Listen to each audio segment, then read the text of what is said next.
जय हिंद साथियों।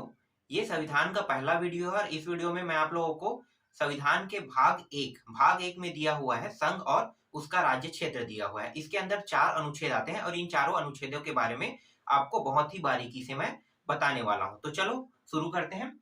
तो ये है पहला अनुच्छेद। पहला अनुच्छेद क्या दिया हुआ है? संघ का नाम, राज्य क्षेत्र। ये संघ का नाम और राज्य क्षेत्र का मतलब क्या होता है? संघ का नाम से मतलब है जो भारत देश का नाम है ना, भारत या इंडिया, इसी से तात्पर्य है। तो संघ का नाम क्या है? हमारे हमारे संघ का नाम है इंडिया, है भारत है।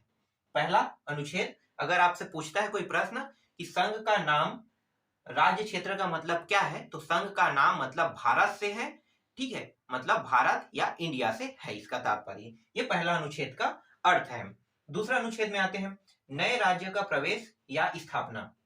इसे अच्छे से समझते हैं। नए राज्यों का प्रवेश और स्थापना से क्या क्या तात्पर्य है? तो मैं आपको पहले ना सरदार वल्लभ भाई पटेल की स्टोरी पे चलते हैं। ठीक है, सरदार वल्लभ भाई पटेल ने 562 देशी रियासतों को कैसे एकीकरण किया है, तो इसके बारे में जानते हैं। ठीक है, ये स्टोरी पूरा इसे बारीकी से समझ लेते हैं। ठीक है, तो 15 अगस्त 1947 से पूर्व, पहले की बात है।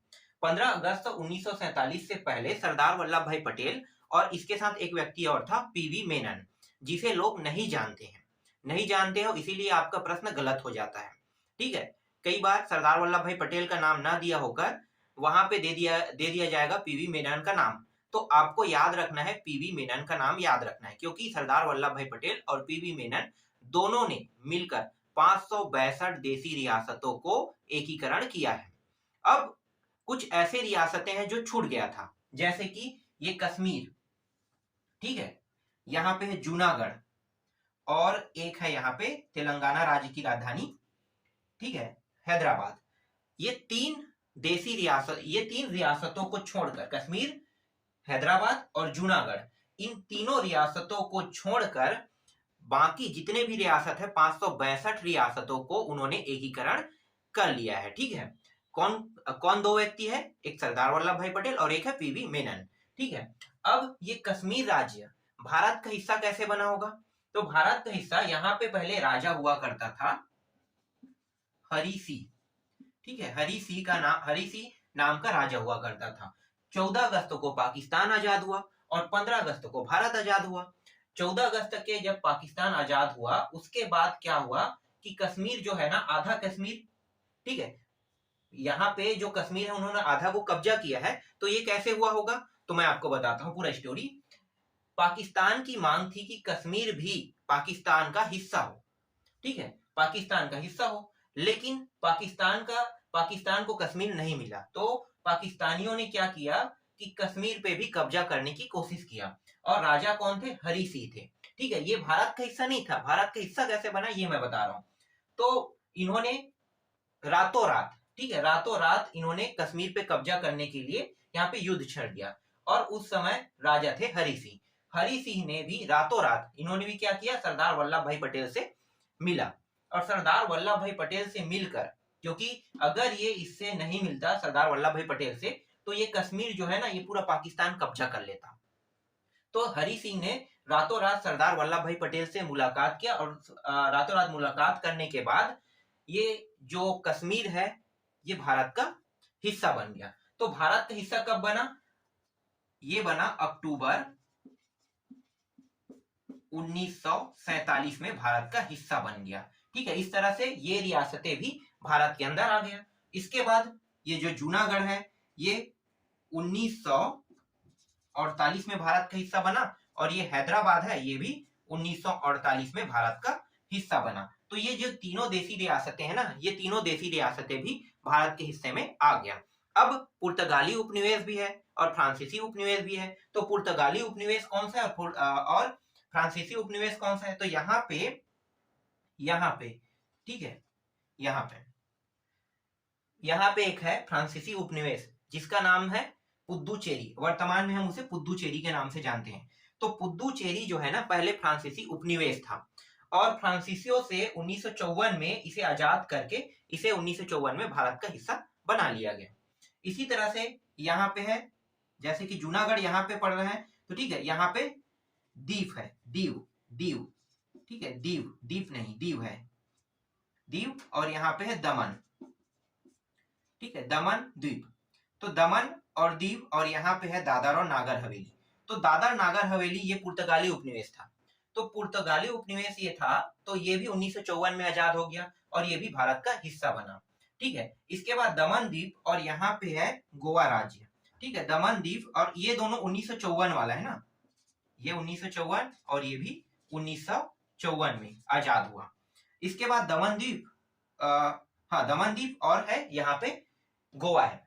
तो दमन द्वीप और गोवा ये दोनों पुर्तगाली उपनिवेश है, ये भी पुर्तगाली थे, ये तीनों पुर्तगाली है, यही बस फ्रांसीसी था। तो ये पुर्तगाली, ये भी पुर्तगाली, ये भी पुर्तगाली। तो एक तो पुर्तगाली यहाँ पे आजाद हो गया, कौन सा, दादर एवं नागर हवेली 1954 में आजाद हो गया और ये भी भारत का हिस्सा बन गया। इसके बाद दमन द्वीप और यहाँ पे है गोवा, ये 1961 में आजाद हुआ।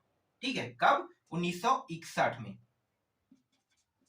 1961 में आजाद हुआ और 1961 में इसे भारत में मिला लिया गया। ठीक है, यहां तक समझ में आ गया। ठीक है, अब आते हैं कश्मीर वाले मुद्दे पे। ठीक है, कश्मीर राज्य के लिए अक्सर लड़ाई होते रहता है पाकिस्तान की ओर से। तो भारत सरकार ने क्या किया कि जो धारा 370 है ना, उसे निरस्त कर दिया, सीधा धारा 370 खत्म, रोल ही खत्म हो गया। ठीक है, 370 धारा जैसे ही खत्म हुआ, तो 370 धारा कब खत्म हुआ, 5 अगस्त 1947 को, सॉरी 1947 बोल रहा था, 2019, 5 अगस्त 2019 को ये जो धारा 370 है इसे भारत सरकार ने निरस्त कर दिया। ठीक, निरस्त किया। तो निरस्त करने के बाद क्या घोषणा किया कि ये जो, एक सेकेंड इसे मिटा देता हूं, ये जो कश्मीर राज्य है इसे 2 केंद्र शासित में बांट दिया गया। एक केंद्र शासित जम्मू बना और दूसरा केंद्र शासित लद्दाख। ठीक है, लद्दाख बना। लेकिन लद्दाख, ये तो धारा 370 निरस्त करने के बाद 5 अगस्त 2019 की बात है ना, 2019 की बात है। लेकिन ये जो दोनों की जो घोषणा हुआ है ये रियल में 31 अक्टूबर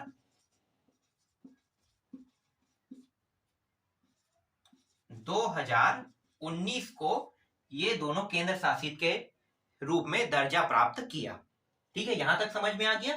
5 अगस्त 2019 को लद्दाख 370 धारा निरस्त करने के बाद लद्दाख और जम्मू को केंद्र शासित प्रदेश बनाने की घोषणा किया और 31 अक्टूबर 2019 को ये दोनों केंद्र शासित प्रदेश बन गया।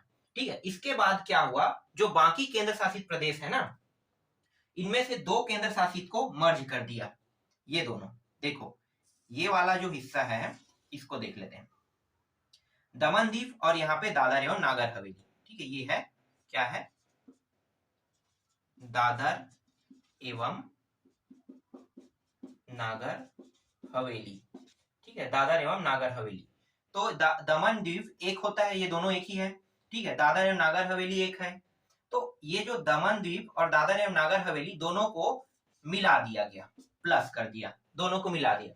तो दोनों को मिलाने के बाद ये दोनों एक केंद्र शासित प्रदेश हो गए। पहले 7 केंद्र शासित प्रदेश थे, अब वर्तमान में 6 केंद्र शासित प्रदेश है। और इन दोनों को जोड़ेंगे तो कितना हो जाएगा, 8 केंद्र शासित प्रदेश, मतलब वर्तमान में अभी 8 केंद्र शासित प्रदेश है। दमन द्वीप और दादर एवं नागर हवेली को मर्ज कर दिया, एक में एकीकृत कर दिया।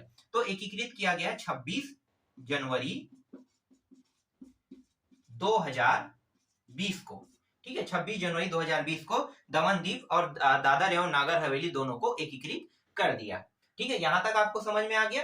तो नए राज्यों का प्रवेश या स्थापना। और एक और चीज है मैं जो भूल रहा था, सबसे इंपॉर्टेंट, यहाँ पे एक जगह है बेरुवाड़ी, यहाँ पे नहीं, अब हम तीसरा में आ रहे हैं, नए राज्यों का निर्माण, क्षेत्र सीमाओं में परिवर्तन। ठीक है, तो नए राज्यों का निर्माण और क्षेत्र सीमाओं में परिवर्तन वाले टॉपिक है, तो इसमें देख लेते हैं इसे। ठीक है, यहाँ पे एक जगह है बेरुवाड़ी। ठीक है, बेरुवाड़ी मामला, इसे हम बेरुवाड़ी मामला के नाम से जानते हैं। ये जो बेरुवाड़ी नाम के जो जगह है, ये पहले आता था बांग्लादेश में आता था। ठीक है, पहले ये बांग्लादेश में आता था। तो बांग्लादेश से ये जो बेरीवाड़ी वाले जो जगह है इसे भारत में लाया गया है। तो बांग्लादेश को भी तो कुछ हिस्से भारत ने दिया होगा ना, कुछ ना कुछ तो ये कुछ चाहता था, तो इन्हें भी कुछ हिस्सा मिला। लेकिन हमारा मुख्य टॉपिक है बेरूवाड़ी मामला वाला जो है ना, बेरूवाड़ी को भारत में कैसे विलय किया गया। ठीक है, तो बेरूवाड़ी जो मामला हुआ था वो हुआ था 1960 की घटना, ये 1960। तो बेरूवाड़ी जो है ये बांग्लादेश में था और बांग्लादेश से ये भारत में आया। तो 9वां संविधान संशोधन करके बेरूवाड़ी जो जगह है इसको भारत में शामिल किया गया। तो एक चीज मैं यहाँ पे बताता हूँ कि ऐसी प्रक्रिया नहीं हुआ। देखो इसके लिए क्या हुआ था कि संसद जो है इन्होंने न्यायालय में एक प्रश्न पूछा, न्यायालय से एक प्रश्न पूछा। ठीक है, तो न्यायालय में एक सवाल न्यायालय की ओर ले गया। ठीक है, तो न्यायालय से प्रश्न पूछा, उन्होंने कहा कि क्या हम दूसरे जो देश है उसके हिस्से को हम अपना बना सकते हैं। तो उन्होंने बताया कि अनुच्छेद 368 के तहत हाँ ऐसा कर सकते हैं। उन्होंने अनुच्छेद भी बताया है, अनुच्छेद 368। ये जो 368 अनुच्छेद है इसके तहत दूसरे देश के राज्य को, मतलब दूसरे देश के क्षेत्र को अपने देश में विलय कर सकते हैं। तो अनुच्छेद 368 के तहत ये जो बेरूवाड़ी जो एरिया है इसे भारत में विलय किया गया। ठीक है, कैसे विलय किया गया। अब ये जो विलय हुआ है ना, ये हुआ है 9वां संविधान संशोधन। ठीक है, 9वां संविधान संशोधन 1960 में हुआ था। इस 9वां संविधान संशोधन 1960 के तहत बेरूवाड़ी जो एरिया है कहां पे था, बांग्लादेश में, ये भारत में शामिल हो गया। ठीक, ये समझ में आ गया। ठीक है, अब नए राज्यों का निर्माण, सीमाओं क्षेत्र में परिवर्तन देख लेते हैं। ठीक है, ये पूरा मैं मिटा देता हूं।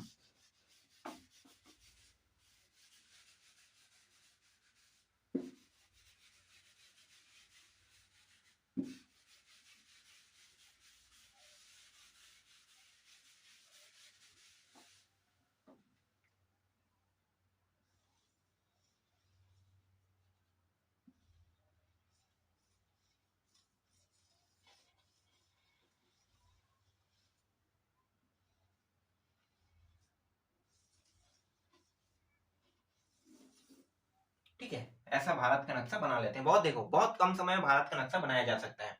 ठीक है, अब नए राज्यों का निर्माण और क्षेत्र सीमाओं में परिवर्तन देख लेते हैं हम। ठीक है, हाँ एक एरिया और था, ये जो सिक्किम है, सिक्किम के बारे में मैं आप लोगों की स्टोरी नहीं बताया हूं ना। सिक्किम, सिक्किम जो है ये भी भारत का हिस्सा बना, कब, 1975 में। तो सिक्किम की पूरी स्टोरी मैं बता देता हूं आपको। क्या हुआ था जब 1959 में, ठीक है, ये जो तिब्बत एरिया है ना, ये तिब्बत वाला एरिया, ये पूरा, ठीक है, तिब्बत एरिया को चाइना ने कब्जा कर लिया। तिब्बत एरिया चाइना का नहीं था, चाइना ने तिब्बत एरिया को 1959 में कब्जा कर लिया है इन्होंने। तो कब्जा किया तो यहाँ पे एक मामला पैदा हुआ। वो मैटर क्या था कि चाइना ने जब कब्जा किया तो यहाँ के लोगों ने इसे विरोध करने की कोशिश किया, तिब्बत वाले। तो तिब्बत वाले लोगों ने विरोध करना शुरू किया। तो यहाँ पे जो सैनिक थे ना चाइना के, वो चाइना के सैनिकों ने क्या किया कि यहाँ पे जैसे एक परिवार यहाँ पे रह रहा है, तो इस परिवार के या पहचान के बहुत सारे लोग हैं ना, तो एक को यहाँ पे बसा दिया, किसी को यहाँ पे, किसी को यहाँ पे, इस तरह से इन्हें तोड़ दिया। तोड़ने से क्या हुआ कि यहाँ पे विरोध जो है ना पूरी तरह से दब गया। तो इस तरह से मामला हुआ। और जब ये मामला हुआ और ये जो हिस्सा है, ये सिक्किम जो है, सिक्किम, इसको पता चला कि ऐसा ऐसा हुआ है, तो इन्होंने क्या किया कि भारत के साथ विलय होने का इन्होंने सिफारिश दिया। ठीक है, मतलब हम आपसे आपके साथ विलय होना चाहते हैं।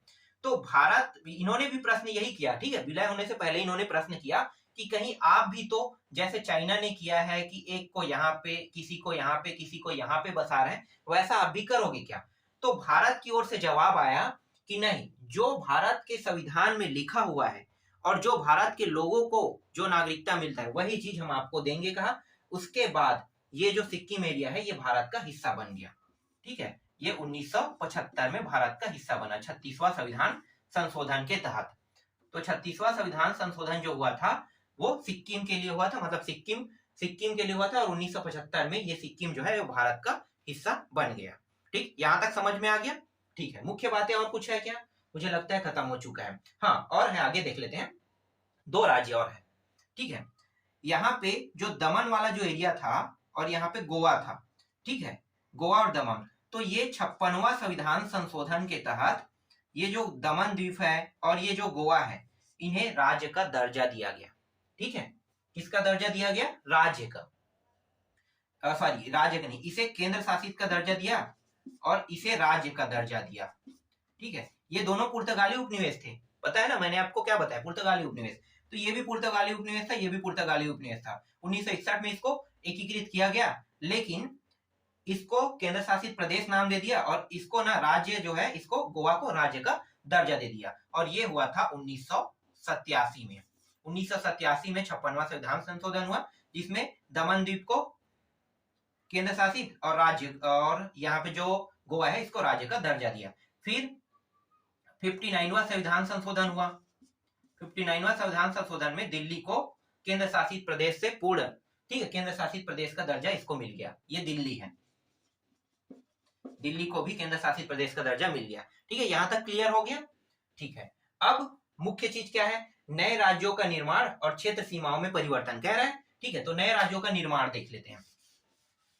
बहुत सारे राज्य बने हैं, लेकिन मैं आप लोगों को सन 2000 के बाद वाला बता रहा हूँ। ठीक है, इसके पहले बहुत सारे बने हैं, तो भाषाई आधारों पर बना है ना, तो भाषाई आधारों वाले के लिए मैं दूसरा एक वीडियो लाऊंगा, उसमें मैं आपको बताऊंगा। अभी मैं सिर्फ मुख्य मुख्य चीजें आपको बता रहा हूँ। ठीक है, तो नए राज्यों का निर्माण, ठीक है, और क्षेत्र सीमाओं में परिवर्तन कैसे हुआ होगा? तो देखो 2000, सन 2000 की बात कर लेते हैं। ठीक है, सन 2000 में एक बना है उत्तराखंड, यहां पे मध्य प्रदेश से कट के छत्तीसगढ़, ठीक है, सीजी लिख लेता हूं, और यहाँ पे बिहार से कट के जे है झारखंड लिख लेता हूं, और ये उत्तर प्रदेश से कट के बना है। तो ये 3 राज्य बने हैं, उत्तर प्रदेश से कट के उत्तराखंड, झारखंड बिहार से कट के बना है, और छत्तीसगढ़ मध्य प्रदेश से कट के बना है। ठीक है, ये सन 2000 की बात है। इसके बाद यहाँ पे आंध्र प्रदेश राज्य है, इससे कट के बना है तेलंगाना। ठीक है, टी बस लिख लेता हूं, तेलंगाना इससे कट के बना है, ये बना है 2 जून 2014 को। ठीक है, ये अंतिम था। इसके बाद जो आगे घटना हुआ है उसको मैंने आपको पहले ही बता दिया है। ठीक है, कश्मीर वाला। फिर आगे आते हैं चौथा अनुच्छेद में, ये तीसरा अनुच्छेद का हिस्सा था। चौथा अनुच्छेद क्या है? अनुसूची 1 और अनुसूची 4। अनुसूची 1 में क्या है? ये जो पूरा भारत देश है ना, भारत देश में कितने राज्य वर्तमान में? 28 राज्य। ठीक है, 28 राज्य और 8 केंद्र शासित प्रदेश। 28 राज्य और 8 केंद्र शासित प्रदेश जो है अनुसूची 1 में है, और अनुसूची 4 के तहत क्या कहता है? ये इसका हिस्सा होगा ना। अनुसूची 1 में जो कह रहा है वो चौथा अनुच्छेद का हिस्सा हो रहा है। 28 राज्य और 8 केंद्र शासित प्रदेश, ठीक है, इन सबको मिला लिया है।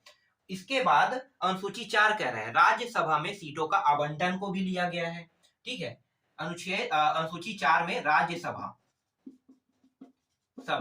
में सीटों का आवंटन। उसके बाद अनुच्छेद 2 और 3 में, अभी जो मैंने आपको बताया ना, वो पूरा का पूरा अनुच्छेद 2 और 3 की प्रक्रिया ना अनुच्छेद 4 में शामिल है। तो क्या क्या शामिल है अनुच्छेद 4 में? अगर आपसे प्रश्न पूछता है तो ये 28 राज्य, 8 केंद्र शासित प्रदेश, राज्यसभा में सीटों का आवंटन, ये अनुसूची 1 है। अनुसूची 1 और 4, तो ये अनुसूची 1 के तहत है और ये अनुसूची 4 के तहत है। इसके अलावा जो अनुच्छेद 2 में जितनी भी बातें कही गई है और अनुच्छेद 3 में जितनी भी बातें कही गई है, उन सभी को शामिल किया गया है, अनुच्छेद 4 में शामिल किया है। इस तरह से आपका भाग 1 पूरा का पूरा कंप्लीट हो गया।